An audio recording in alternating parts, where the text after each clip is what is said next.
అన్నింటిని కూడా చూస్తున్నాం.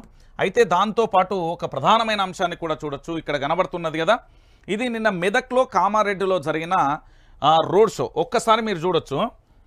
తెలంగాణ బిడ్డలారా, ఇక్కడ క్లియర్ కట్గా మీకు కనబడుతున్నారు కదా, ఇవో కేసీఆర్ మాట్లాడితే వెంకట్రామిరెడ్డి, మెదక్ ఎంపీ అభ్యర్థి వెంకట్రామిరెడ్డి. ఒకసారి మీరు చూడుర్రి. మెదక్లో మంగళవారం రాత్రి నిర్వహించిన కేసీఆర్ ప్రచార సభకు పెద్ద సంఖ్యలో తరలివచ్చిన ప్రజలు. దేనికోసం వచ్చిళ్ళు? అన్ని పార్టీల లెక్క మందు బాటిళ్ల కోసం రాలే, 500 నోట్ల కోసం రాలే, బిర్యానీ పొట్లాల కోసం రాలే. తెలంగాణ రాష్ట్రాన్ని సస్యశ్యామలం చేసి తెలంగాణ రాష్ట్రాన్ని పూర్తి స్థాయిలో ఒక అభివృద్ధి పదంలో అభివృద్ధి అడుగులు వేసిన కేసీఆర్ను చూడడానికి, కేసీఆర్ మాటలు వినడానికి, మరొకసారి బీఆర్ఎస్ పార్టీని అధికారంలోకి తీసుకురావడానికి క్లియర్ కట్గా ప్రజల ముందుకు వెళ్తున్న నేత ఎవరైనా ఉన్నారు అంటే ఓన్లీ కేసీఆర్ మాత్రమే. వెంకట్రామిరెడ్డి మెదక్లో గెలుస్తాడా లేదా అనేది డౌటే. ఆడ 100కు 1000%, 100కు 100%. వెంకట్రామిరెడ్డి ఒక కలెక్టర్గా ఎలాంటి సేవలు అందించిండు? నిజంగా చెప్పాలంటే ఒక ప్రాజెక్టును నిర్మించేటప్పుడు అక్కడ భూసేకరణ చేయడం అనేది కత్తి మీద సవాలు. ఒక దశలో చెప్పాలంటే ఉద్యోగానికి తనకు కూడా ముప్పు ఏర్పడిన పరిస్థితులు ఉంటాయి. అలాంటిది ప్రజలను పూర్తి స్థాయిలో ఒప్పించి వాళ్ళకి న్యాయం చేసిన ఘనత ఉంటుంది.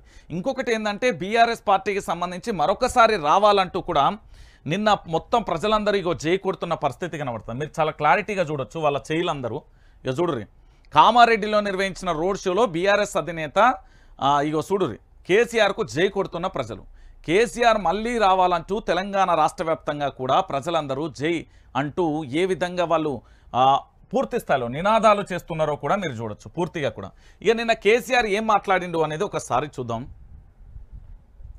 రైతుల పాలిట శాపం కాంగ్రెస్, ఎన్నికల తర్వాత రైతు బంధు పోవుడే కేసీఆర్ హెచ్చరిక. రాష్ట్ర ఖజానా సొమ్మంతా ఎక్కడికి పోతున్నది? జనవరి పింఛన్లు ఇవ్వకుండా మోసం చేసిర్రు. కరెంటు కోతలతో ఉన్న పరిశ్రమలు పోతున్నాయి. జిల్లాలు ఉండాలంటే బీఆర్ఎస్కు ఓటేయాలి. తెలంగాణ అస్తిత్వానికి బీఆర్ఎస్ శ్రీరామరక్ష. దోపిడీదారులు పెట్టుబడిదారుల పార్టీ బీజేపీ. బీజేపీకి ఓటేస్తే పెట్రోల్ ధర 400 పార్. రఘునందన్ అబద్ధాల పుట్ట, మోసపోవద్దు. ప్రజాసేవ కోసమే ఎన్నికలలోకి వెంకట్రామిరెడ్డి. కామారెడ్డి మెదక్ బస్సు యాత్రలో కేసీఆర్ అంటూ కూడా చెప్పిన పరిస్థితి కనబడుతుంది. ఈ ప్రభుత్వం కొత్త హామీలను అమలు చేయకపోగా గత ప్రభుత్వం మెదక్ జిల్లాకు మంజూరు చేసిన వాటిని రద్దు చేస్తున్నది. మెదక్కు 100 పడకల దవాఖానా తెస్తే కాంగ్రెస్ ప్రభుత్వం 50 పడకల దవాఖానాను పడకలకు కుదించింది. 7 పాయల జాతర బ్రహ్మాండంగా జరపాలని 100 కోట్లు మంజూరు చేస్తే దాన్ని తీసుకొని పోయినరు. మెదక్ అభివృద్ధికి 50 కోట్లు, రామయ్యపేటకు 25 కోట్లు మా ప్రభుత్వం మంజూరు చేస్తే వాటిని కాంగ్రెస్ సర్కార్ రద్దు చేసింది. అంటే ఏం జరుగుతుంది? క్లియర్ కట్గా తెలంగాణ ప్రజలందరికీ కూడా అర్థమవుతున్న విషయం ఏంటి అంటే, ఈ తెలంగాణ రాష్ట్ర రాజకీయాలలో క్లియర్గా ఒకటే అంశం. ఇక్కడ గత ప్రభుత్వం ఏదైతే అభివృద్ధి చేసిందో ఆ అభివృద్ధిని చూడడానికి వాళ్ళు ఇబ్బంది పడుతున్న పరిస్థితి కనబడుతుంది. వాళ్ళు ఏవేవైతే మంజూరు చేశారు, ఒక ప్రాంతం, ఒక గ్రామం అక్కడ అభివృద్ధి చెందాలనే ఒక ఆకాంక్షతోని పూర్తి స్థాయిలో కూడా వాళ్ళు ఎట్లా పనిచేసారు అనేది మనం చూస్తాం.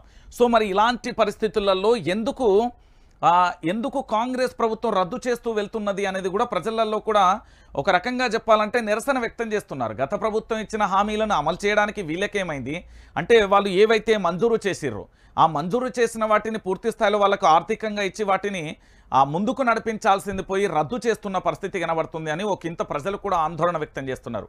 మరొకసారి కేసీఆర్ అధికారంలోకి వస్తేనే తెలంగాణ రాష్ట్ర వ్యాప్తంగా కూడా సస్యశ్యామలంగా ఉంటుంది, లేకపోతే మరొకసారి బంగారు తెలంగాణ కాస్త మళ్ళీ ఎడారి పాలైపోతుంది అనేది ప్రజలకు కూడా అర్థమైపోయింది.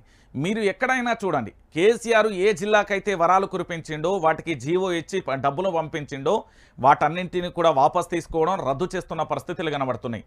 అంటే తెలంగాణ బిడ్డలారా, గత ప్రభుత్వం ఇచ్చింది ఏమని? ఆ ప్రాంత అభివృద్ధి కోసం, అక్కడ ప్రజల సంక్షేమం కోసం అక్కడ దవాఖానాలు కానీ విద్యాలయాలు కానీ ఇతరత్ర ఇస్తే వాటిని రద్దు చేస్తున్న పరిస్థితి కనబడుతుందంటే ఇంత దుర్మార్గమైన ప్రభుత్వం ఇంకొకటి ఉండదు అంటూ ప్రజలు కూడా హెచ్చరిస్తున్న పరిస్థితి కనబడుతుంది. ఇక దాంతోపాటు ఏంది అంటే తెలంగాణ రాష్ట్ర వ్యాప్తంగా కూడా రైతు బంధు పూర్తి స్థాయిలో ఒకసారి చూడుర్రి. రైతు బంధు ఆపిందే రేవంత్ రెడ్డి అంటూ కూడా చెప్పొచ్చు. ఎందుకు అంటే ఎన్నికల కూడా ఉండగా హడావిడి చేశారు, మళ్ళీ వాళ్ళే ఆపించి రాజకీయాలు చేస్తున్నారు. కాంగ్రెస్ రాగానే కరెంటు నీళ్లు ఎందుకు మాయమైనాయి? కామారెడ్డులకు 30 లక్షలు వచ్చినాయా? జైరాబాదులో కేసీఆర్ రోడ్ షో అంటూ కూడా చెప్పిన పరిస్థితి కనబడుతుంది. ఒకసారి ఇక్కడ క్లియర్ కట్గా చూడొచ్చు. రాష్ట్రంలో రైతు బంధు ఆపిందే కాంగ్రెస్ పార్టీ అని రాష్ట్ర ముఖ్యమంత్రి రేవంత్ రెడ్డి అని బీఆర్ఎస్ చీఫ్ ఆరోపించారు. ఏంటంటే రైతు బంధు ఆపించిందే కాంగ్రెస్ పార్టీ అని రేవంత్ రెడ్డి మొత్తం ఆపించి అప్పుడు ఇబ్బంది పెట్టిండు అనేది ప్రధానంగా చెప్పిండు. నరేంద్ర మోడీ మళ్ళీ ప్రధాని అయితే దేశంలో పెట్రోలు రేట్లు 400 పెరుగుతాయి. జహీరాబాద్ లోక్సభ పరిధిలో కామారెడ్డి అసెంబ్లీ నియోజకవర్గంలో ఆయన రోడ్ షో చేశారు. తాము ఉన్నప్పుడు కరెంటు తిప్పలు లేకుండా చూసామని, కాంగ్రెస్ వచ్చాక రైతు బంధు పోయిందని, రుణమాఫీ చేయలేదని అన్నారు. ఆయన ఏమన్నారంటే, ఇచ్చిన కరెంటు పోయింది, మంచి నీళ్లు పోయినాయి, రైతు బంధు పోతుంది, రైతు బీమా కూడా ఉంటుందో పోతుందో కూడా తెలియదు, నిరుద్యోగులకు 4000 నిరుద్యోగ భృతి అన్నారు, యువ వికాసం అనే 5 లక్షల బ్యాంకు కార్డు ఇస్తామని అన్నారు. ఏ విద్యార్థికైనా ఇచ్చారా? ఇవన్నీ ఇవ్వకపోతే ఇయ్యకపోయారు.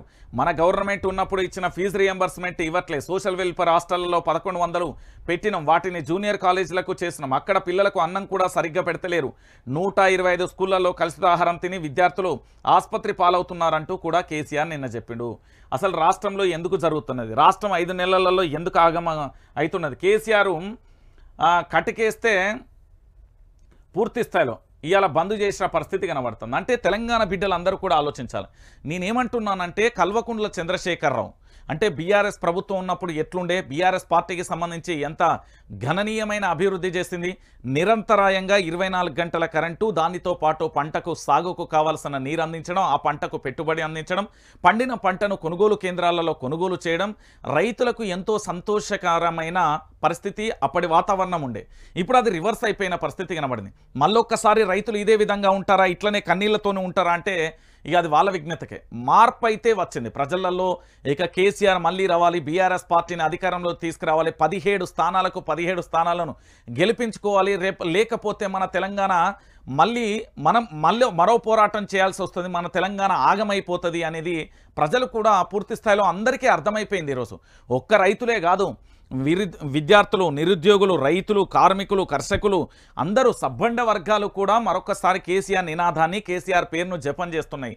కారును మళ్ళొక్కసారి గెలిపియకపోతే ఈసారి తెలంగాణ రాష్ట్రంలో ఉన్నామా లేకపోతే పాకిస్తాన్లో ఉన్నామా అనే కాడికి వచ్చే పరిస్థితి ఏర్పడుతుంది. ఎందుకు మీకు ఈ ఉదాహరణ చెప్తున్నా అంటే, మీరు 1996కు ముందు బీహార్ ఎట్లుండే, ఇవాళ బీహార్ పరిస్థితి ఏంది, దాంతోపాటు ఇప్పుడు యోగి ఆదిత్యనాథ్ ఉన్న రాష్ట్రం కావచ్చు, ఇతరత్ర కావచ్చు, ఏ విధంగా రౌడీ మూకలు చెలరేగిపోయాయి, ఏ విధంగా అక్రమ కేసులు బనాయించులు, ఏ విధంగా దౌర్జన్య దమనకాండ కొనసాగిందో మీరు చూస్తారా ఆయా రాష్ట్రాలకు సంబంధించి.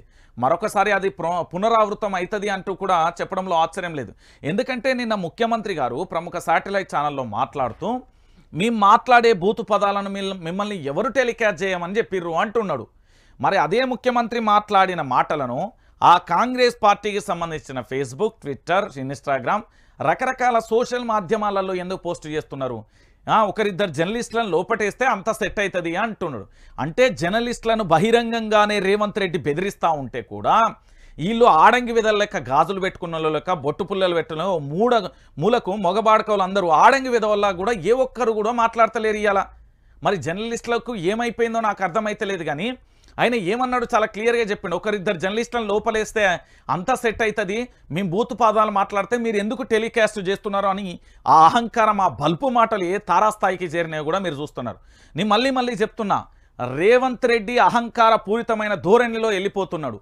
ఆయనే ఒకప్పుడున్న రేవంత్ రెడ్డి కాదు, ఆయన నైజమే అది. ఎందుకంటే ఆయన రాజకీయ ప్రస్థానం కూడా ఒక్కొక్కరిని తొక్కుకుంటూ వచ్చినానని ఆయనే చెప్పిండు. దాంతోపాటుగా ఆఖరికి జర్నలిస్టులను బెదిరిస్తూ ఉంటే మా వాళ్ళు ఇట్లా మైకులు పట్టుకొని అంత మాట ఉంటే మీరు ఒక రాష్ట్ర ముఖ్యమంత్రి ఎట్లా మీరు మాట్లాడతారు, జర్నలిస్టులను ఎట్లా లోపలేస్తారు, మీకు భావ ప్రకటన స్వేచ్ఛ తెలియదా, ఈ రాజ్యాంగం కాదా అని అడగాల్సిన వీళ్ళు మౌనంగా ఉండిపోయిన పరిస్థితి కనబడుతుంది. అంటే ఎంత బానిసలుగా మారిపోయారో మీరే ఆలోచించు. కనీసం కుక్క కన్నా విశ్వాసం ఉంటుంది, అంతకంటే దారుణంగా అయిపోయారు. జర్నలిజం మీద ప్రేమ లేకుండా పోయింది. ఈరోజు తెలంగాణ రాష్ట్ర వ్యాప్తంగా నిజమైన జర్నలిజం లేదు. ఫేక్ వ్యూవర్షిప్, ఫేక్ కథలతోని ఎట్లా నడుస్తున్నాయో చూడొచ్చు. నేను మళ్ళీ చెప్తున్నా, తెలంగాణ రాష్ట్రంలో కుట్రలు కుతంత్రాలు స్టార్ట్ అయినాయి. ఆంధ్ర పెత్తందారి వ్యవస్థ మరొకసారి అడుగుపెట్టింది. తెలంగాణ రాష్ట్ర రాజకీయాలను తమ చేతిలోకి, తమ ఆధీనంలోకి తీసుకోవడానికి ప్రయత్నాలు షురూ చేసింది. ఇక్కడే మేము హైదరాబాద్లో పుట్టినాం, ఇక్కడనే పెరిగినాం, ఇక్కడే రాజకీయాలు చేసినా అని కొంతమంది రాజకీయ నాయకులు కూడా అరంగేట్రం రాజకీయాలలో చేయబోతున్నారు ఆంధ్ర పెత్తందారి వ్యవస్థ.